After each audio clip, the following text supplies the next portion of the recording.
Ever since I retired, my wife Nancy had shown an unusual interest in my severance package. The day after the severance pay was deposited, Nancy was nowhere to be found.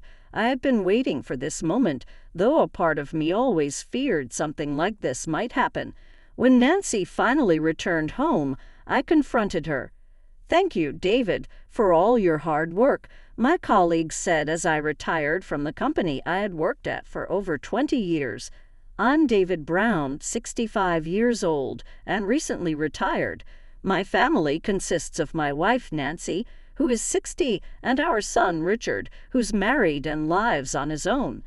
On the evening of my retirement, Nancy poured me a beer and prepared a feast. Since the afternoon, pasta, fried chicken, and even my favorite dumplings in various styles. "You've made so much. Thank you. It looks delicious. Let's eat," I said. Since our son moved out, it's just been Nancy and me. I'm not much of a talker, but Nancy always kept the conversation lively during meals, sharing gossip about her friends, celebrity news, or complaining about her clothes getting tight. I enjoyed my meal while nodding along. "You've officially retired now, right?" Nancy asked as I was eating. "Yes, that's right. Is that why you made such a grand meal?" Nancy isn't the best cook, but she occasionally puts in the effort to make a special meal for me.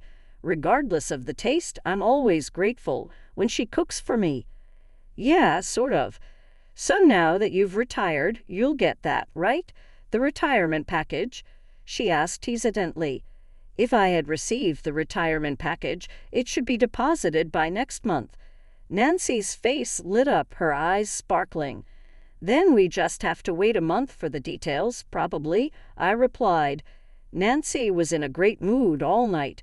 About a month later, I checked our account. "How much did you get?" Nancy asked eagerly.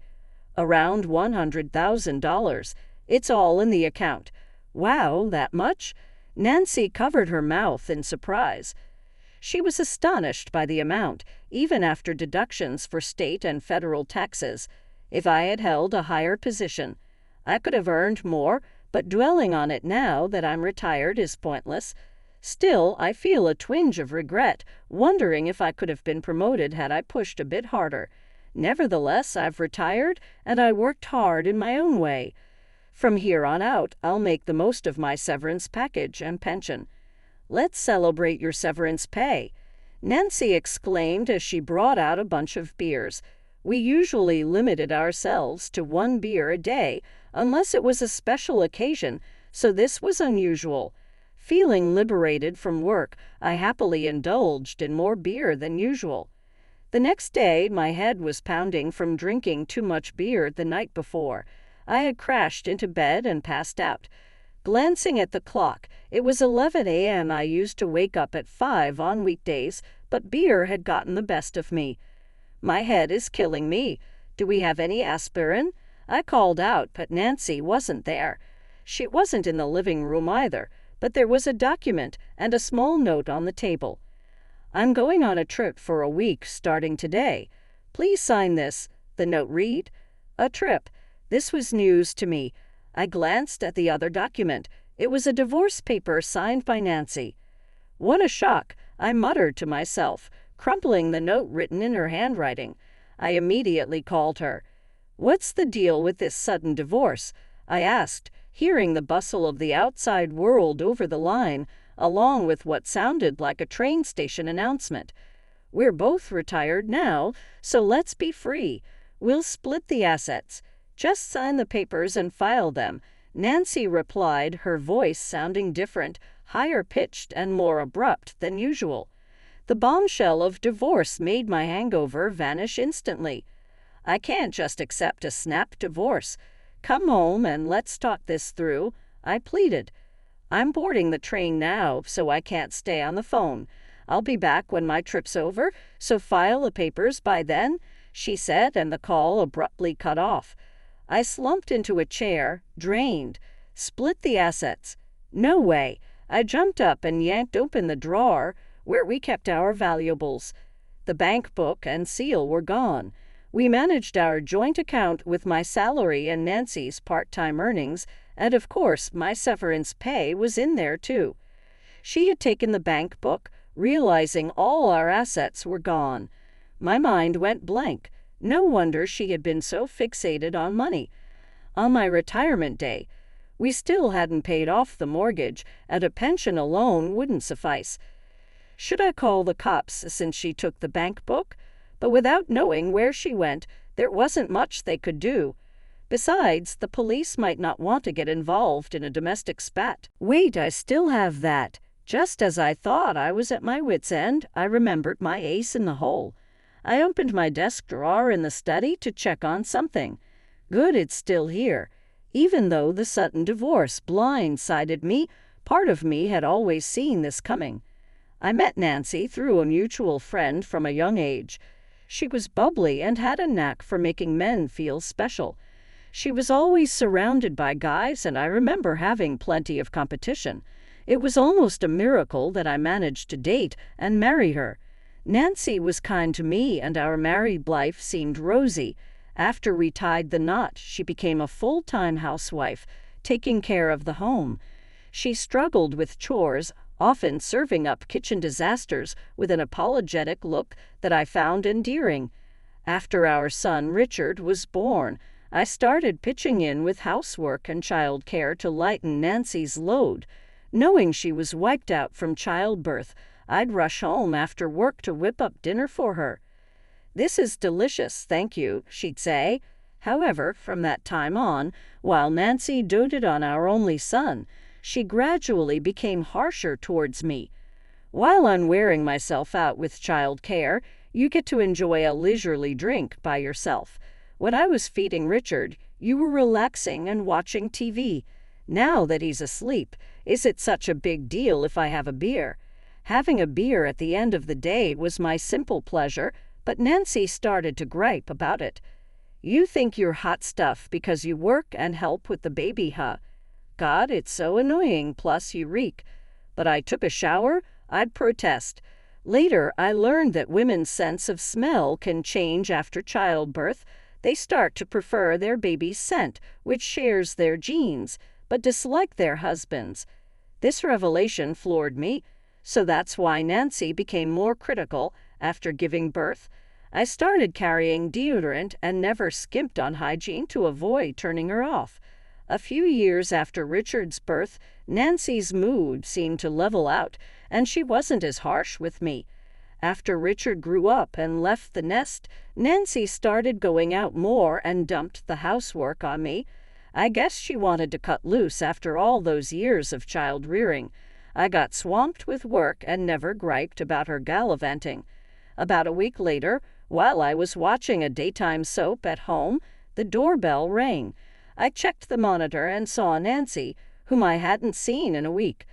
"I've been waiting," Nancy said, holding the house key in her hand. "The door won't budge. Let me in." After she left, I changed the locks so the old key wouldn't work. Not wanting a scene on the doorstep, I let her in. "You filed the divorce papers at City Hall, right?" she asked. "I'm just here to confirm." "I haven't filed them yet," I replied. Nancy's eyes bulged. "What? What are you waiting for? You signed them, right? Hurry up and file them. I'm getting alimony from you." "There's no money for alimony. You swiped our joint bank book and took off," I said, looking around the house. Baffled, Nancy asked, "Then how have you been scraping by for the past week? Even with food in the fridge, you couldn't survive on that alone." "I had another account from my bachelor days," I said, pulling out a bank book from my pocket and flashing her the balance. $20,000. Where did that money come from? "I made some cash on stocks before we got hitched. I squirreled it away and never touched it." I quickly snapped the bank book shut and stuffed it back in my pocket. "Then that's marital property, too. You really are the snake I thought you were." "What are you talking about? This isn't marital property. You agreed to that ages ago. Before we got married, I told you I wanted to earmark this money for my parents' care, and you were on board. Don't you remember signing the prenup?"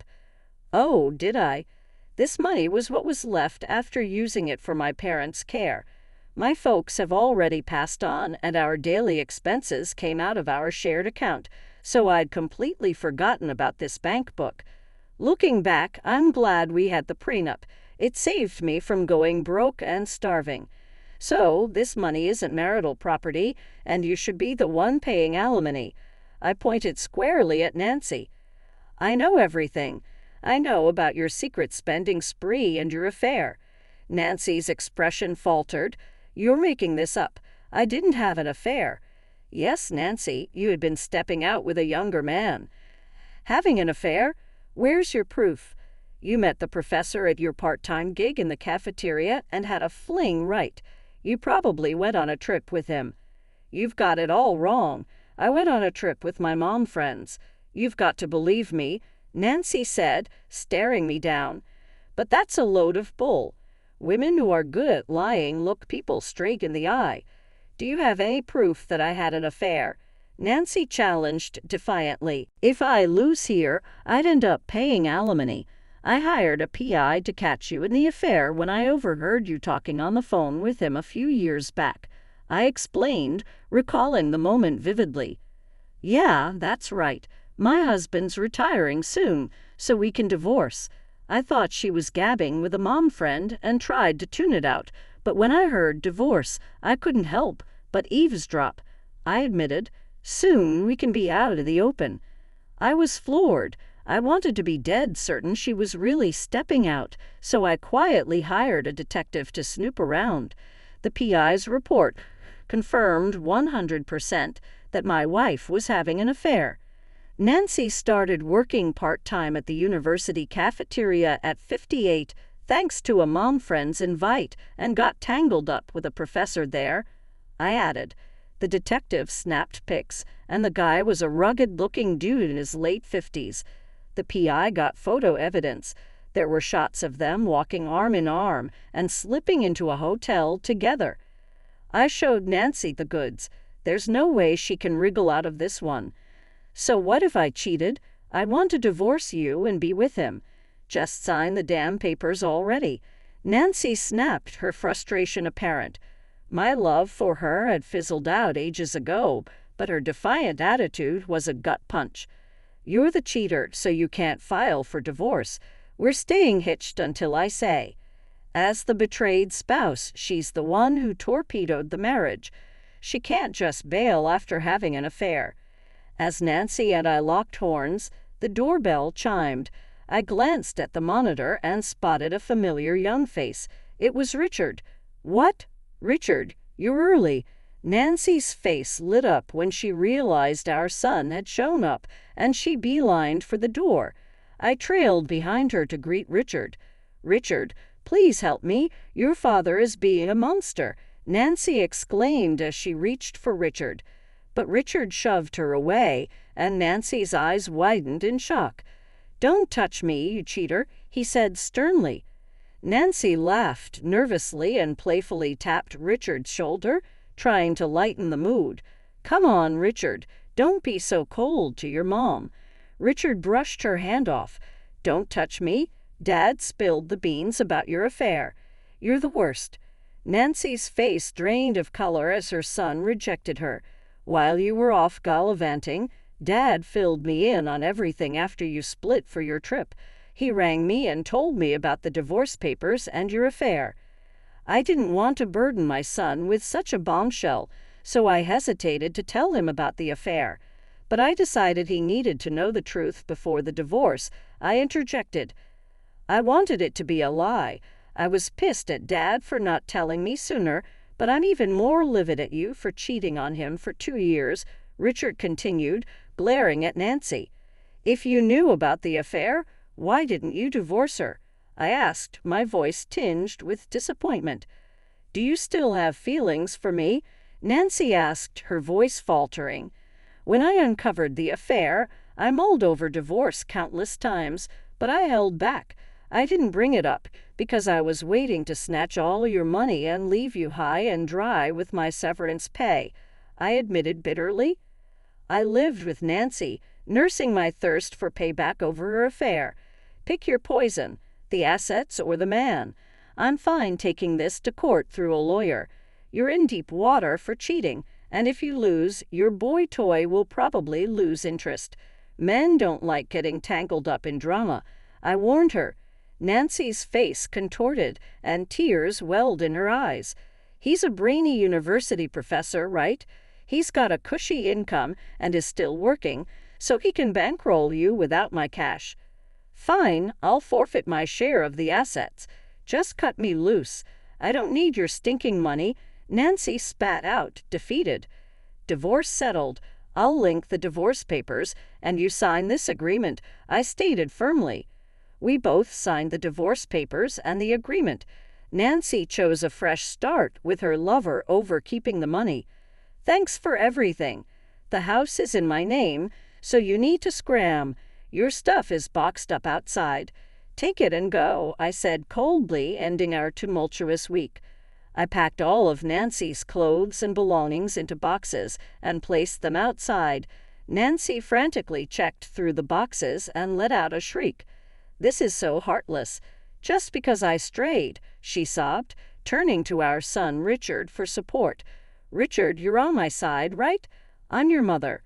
Richard looked conflicted and remained silent. Just as I was about to speak, Nancy dropped a bombshell. While I'm here, my wife is pregnant. What?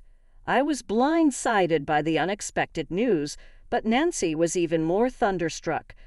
She had been eagerly anticipating becoming a grandmother ever since Richard got married.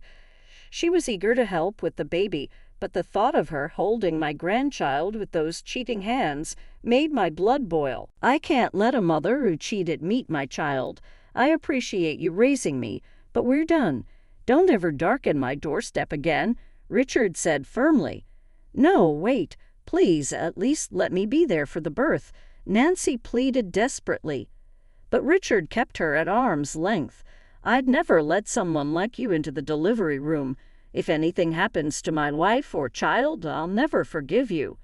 Nancy, who had been eagerly counting down the days to her grandchild's birth, collapsed to her knees after being disowned by her son. She had thought she could cheat and still expect to cuddle her grandchild. You're both so cold-hearted. Don't you love your wife and mother? Nancy cried out in anguish. I lost all love for this woman ages ago. It wasn't just the cheating. There were other reasons, too, I explained. You don't love me either. That retirement dinner you threw was all frozen food, wasn't it? The lavish spread on the table for my retirement had been catered, and I had recognized the taste from my frozen lunches. It was delicious, but the knowledge that it was frozen food left me with mixed feelings. Love changes people, Richard added coldly. I no longer feel anything for you. I'm sorry. Please don't cast me aside. You are my world, Nancy pleaded again, reaching out to Richard. Don't touch me with those filthy hands. You should be begging Dad, not me, Richard replied sharply. Nancy was shell-shocked by Richard's fury. I'm sorry for cheating, Dad. I'll give back the money, Nancy said in a trembling voice, handing over the bank book and seal. What possessed you to cheat in the first place? I demanded.